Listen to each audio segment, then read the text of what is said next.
Hello everyone, my name is Dhurmil Kotecha, a CS grad student at Northeastern University. My topic for this presentation is YIQ and YUV color spaces, and specifically how both are engineered around the way human beings perceive the color. So let's get into it.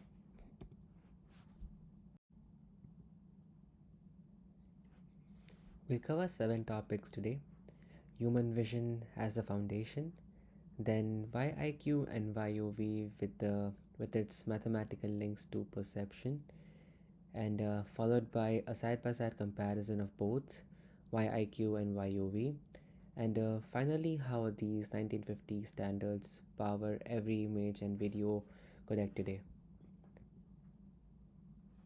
Moving on to the next slide of how human vision works. Everything starts with the eye.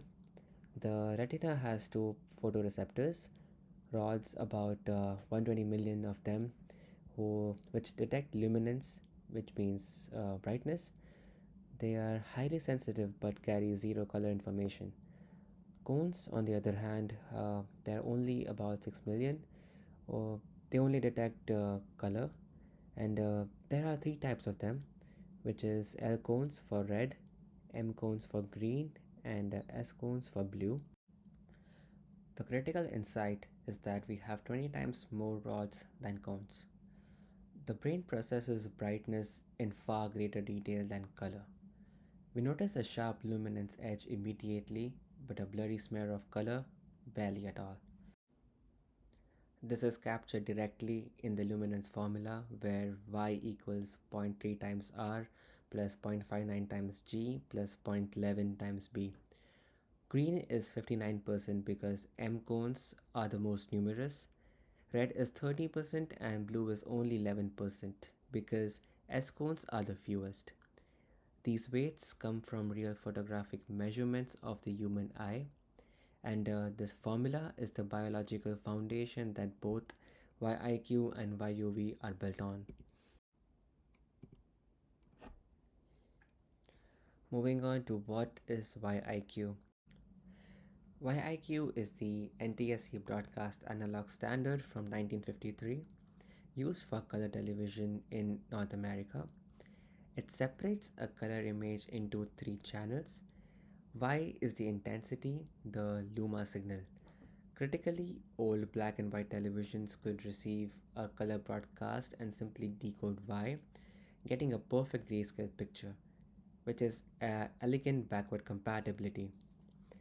Then I, the in-phase channel, which decodes color along the orange to cyan axis, and Y, the quadrature channel, encodes along the magenta to green axis. The names come from the NTSC subcarrier signal, where these two chroma channels are transmitted 90 degrees out of phase. And notice on the chrominance plane that the I and Q axes are rotated, not aligned with the primaries, and that rotation is a deliberate perceptual decision, which we will unpack next. Here we have our equations. Y is our familiar luminance formula. I equals 0.06 R minus 0.28 G minus 0.32 B. Q equals 0.21 R minus 0.52 G plus 0.31 B.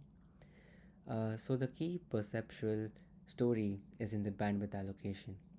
So in NTSC, Y gets 4.2 MHz at full resolution, I gets 1.5 MHz, and Q only gets 0.6 MHz. Why this asymmetric distribution? So, because engineers measured that humans are far more sensitive to orange cyan color variations, exactly where skin tones live, than to green magenta shifts. So, the I axis was rotated roughly 33 degrees to align with the axis of peak sensitivity and given nearly 3 times more bandwidth than Q. So, the result, the total transmission drops from 12.6 MHz for raw RGB down to 6.3 MHz, a 50% saving. with no perceptible quality loss to a human viewer. Now that's perception driven engineering. Moving on to what is YUV. YUV is the PAL and CCAM standard developed in Europe in the 1960s for digital transmission. Y is identical, same formula, same perceptual basis. The difference is in chrominance. Instead of rotated axes, YUV uses color difference signals. So U is approximately B minus Y, meaning how much more blue a pixel has than its luminance would predict. V is approximately R minus G, meaning how much more red. And green is never transmitted, it is recoverable mathematically from Y, U, and V. The UV axes align directly with the RGB primaries with no rotation. This made the analog hardware significantly simpler to build, at the cost of equal bandwidth for U and V rather than YIQ's perceptual tune asymmetry. Moving on to the math for YUV. Here we have the YUV equations. The fascinating perceptual connection is color opponency. The human visual cortex does not process R, G, and B independently. In the lateral genesical nucleus, cone signals are combined into opponent pairs: blue versus yellow, red versus green, in which U encodes blue versus yellow and V encodes red versus green. YUV is not just mathematically convenient, it maps directly to how color is actually transmitted from your eye to your brain. This also underpins chroma subsampling. YUV 4 is to 4 is to 4 stores full YUV per pixel. YUV 4 is to 2 is to 2 stores U and V once per pair of pixels. YUV 4 is to 2 is to 0 used in JPEG, H264 and YouTube stores U and V once per 2 by 2 block. Humans do not see fine chroma detail, so we store less of it.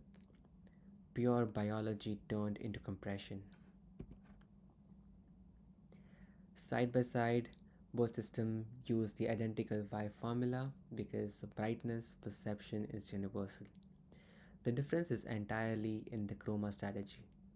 YIQ uses rotated, perception tuned axes with asymmetric bandwidth, making it more accurate to how we see.